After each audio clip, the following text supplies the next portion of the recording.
तो राजस्थान का एकीकरण ये कोई बोरिंग सा हिस्ट्री का चैप्टर नहीं है। नहीं नहीं, बिल्कुल नहीं।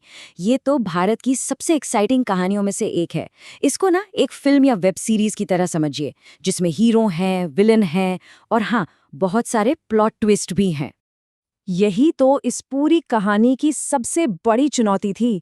सोचिए, 19 रियासतें, 3 ठिकाने और एक केंद्र शासित प्रदेश, इन सबको एक साथ लाना, जो अक्सर एक दूसरे के कॉम्पिटिटर हुआ करते थे, कोई छोटा मोटा काम नहीं था। और इस मिशन को पूरा करने में ठीक इतना ही वक्त लगा, कुल मिला के 3144 दिन। इससे अंदाजा लगाया जा सकता है कि ये प्रोसेस कितना लंबा और कितना मुश्किल रहा होगा। तो आज हम इसी अविश्वसनीय पॉलिटिकल और एडमिनिस्ट्रेटिव अचीवमेंट की कहानी को परत दर परत खोलेंगे। तो चलिए कहानी में थोड़ा और अंदर चलते हैं। सोचिए, साल है 1947। भारत को आज़ादी मिल चुकी है, पर एक बहुत बड़ा खतरा भी दरवाजे पर दस्तक दे रहा है। देखिए, उस वक्त 562 रियासतों को ये ऑप्शन दिया गया था कि वो चाहें तो आज़ाद रह सकती हैं। मतलब देश के कई टुकड़े हो सकते थे। बहुत बड़ी चुनौती थी ये। अब हर बड़ी कहानी की तरह इसके भी अपने मुख्य किरदार थे।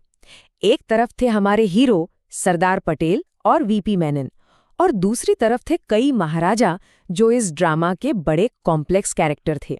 कुछ सपोर्ट में थे तो कुछ बहुत हिचकिचा रहे थे।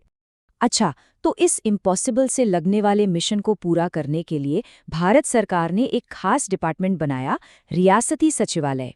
कह सकते हैं कि यही वो स्ट्रेटेजिक हेडक्वार्टर था जहां से इस पूरे ऑपरेशन को प्लान और एग्जीक्यूट किया गया। चलिए अब इस मिशन के शुरुआती दौर को देखते हैं, मतलब कि इसके पहले कुछ एपिसोड्स, जहां से एकीकरण की प्रक्रिया असल में शुरू हुई। पहला एपिसोड सरदार पटेल का एक बहुत ही क्लेवर मूव था।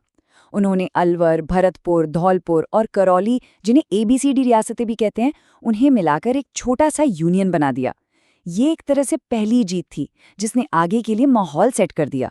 और हाँ, इसका जो ऐतिहासिक नाम है मत्स्य संघ, वो famous historian KM Munshi ji के सुझाव पर रखा गया था। इसके ठीक 7 दिन बाद ही एक और बड़ा कदम उठाया गया। इस बार हड़ौती और वागड़ रीजन की 9 रियासतों को मिलाकर एक बड़ा राजस्थान संघ बना दिया गया। अब ये साफ हो गया था कि एकीकरण की रफ्तार तेज हो रही है। लेकिन ये सब इतना आसान नहीं था। बांसवाड़ा के शासक का ये जो ड्रामेटिक कोट है ना, ये उस वक्त के राजाओं की फीलिंग्स और उनके मन में जो एक नुकसान का डर था, उसे दिखाता है। ये सिर्फ एक पॉलिटिकल मर्जर नहीं था, बल्कि उनकी सदियों पुरानी पहचान का सवाल था। तो चलिए अब आगे बढ़ते हैं और देखते हैं कि ये कहानी कैसे और दिलचस्प होती है। अब हम कहानी के सबसे ज़रूरी हिस्से में आ रहे हैं, जहाँ सबसे पावरफुल रियासतें इस यूनियन में शामिल होती हैं। उदयपुर का विलय एक बहुत बड़ी कामयाबी थी। देखिए, मेवाड़ सबसे पुरानी और सबसे सम्मानित रियासतों में से एक थी, तो उनका शामिल होना दूसरे राज्यों के लिए एक बहुत बड़ा मैसेज था। ये इतना बड़ा मौका था कि इसका उद्घाटन खुद पंडित जवाहरलाल नेहरू ने किया था। और फिर आया कहानी का सबसे बड़ा टर्निंग पॉइंट, जब जयपुर, जोधपुर, जैसलमेर और बीकानेर जैसी 4 बड़ी और ताकतवर रियासतें एक साथ आईं। इसी दिन ने असल में आज के राजस्थान की नींव रखी, और इसीलिए 30 मार्च को आज भी राजस्थान दिवस के तौर पर मनाया जाता है। लेकिन इस मेगा मर्जर के साथ एक बड़ी प्रॉब्लम भी खड़ी हो गई। अब हर बड़ा राज्य चाहता था कि राजधानी उनके शहर में बने। इससे तो एक बड़ा झगड़ा खड़ा हो सकता था। तो इसका हल कैसे निकला? तो इस मुश्किल को सुलझाने के लिए एक कमेटी बनाई गई, और उन्होंने जो रास्ता निकाला वो वाकई बहुत ही स्मार्ट था। देखिए उन्होंने क्या किया। जयपुर को बना दिया गया कैपिटल, लेकिन बाकी बड़े राजाओं को खुश रखने के लिए जो जरूरी सरकारी विभाग थे उन्हें अलग अलग शहरों में बांट दिया गया, जैसे हाईकोर्ट जोधपुर को, एजुकेशन बीकानेर को। इस तरह से सबको कुछ न कुछ मिल गया। कमाल का पॉलिटिकल सोल्यूशन था।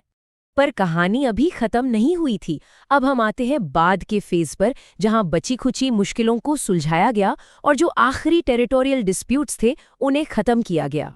याद है वो सबसे पहले बना मत्स्य संघ? वो अभी भी अलग ही था।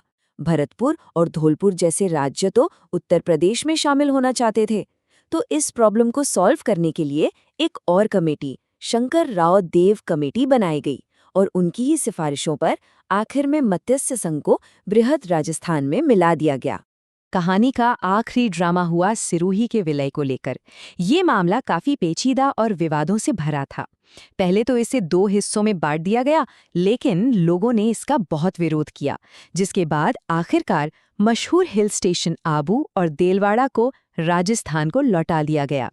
और अब कहानी अपने ग्रैंड फिनाले पर पहुंचती है, वो आखिरी पड़ाव जिसने राजस्थान को वो शक्ल दी जो हम आज देखते हैं।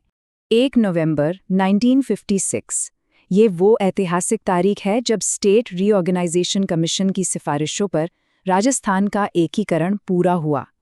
ये 8 साल की लंबी जर्नी का आखिरी दिन था। इस आखिरी स्टेप में कई बड़े प्रशासनिक बदलाव हुए।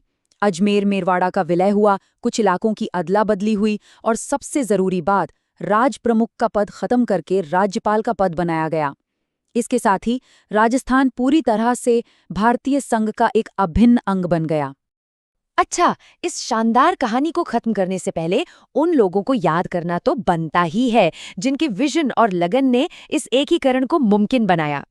ये कामयाबी किसी एक इंसान की नहीं थी। सरदार पटेल और वीपी मेनन की लीडरशिप, महाराणा भूपाल सिंह की शुरुआती पहल और हीरालाल शास्त्री का एडमिनिस्ट्रेटिव योगदान, इन सब ने मिलकर इस कहानी को अंजाम तक पहुंचाया। तो आखिर में एक सवाल जरूर मन में आता है, क्या राजस्थान का ये एकीकरण सिर्फ सरदार पटेल की जबरदस्त डिप्लोमेसी और कुशलता का नतीजा था, या फिर उस नए भारत में ये सब होना एक तरह से तय ही था? इस पर सोचा जा सकता है ना।